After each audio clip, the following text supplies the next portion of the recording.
In this video, I'll show you how to use Claude AI to write JavaScript. This is a simple way to create scripts, build web features, and automate tasks using AI. To begin, I'll make sure I'm already logged into my Claude account and on the main Claude screen. Next, I'll click inside the message box in the center of the screen, where Claude asks, "How can I help you today?" Now I'll type a prompt asking Claude to write JavaScript code. For example, I might type, "Write a JavaScript function that validates a form and displays error messages." After typing the prompt, I'll click the Send button. Claude will generate the JavaScript code, which may include functions, logic, and event handling for your project. If I want more advanced code, I can include more details in my prompt, such as frameworks, APIs, or specific features.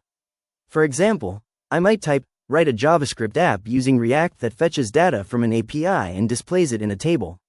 Claude can also help explain the code, debug issues, or improve performance by optimizing the logic.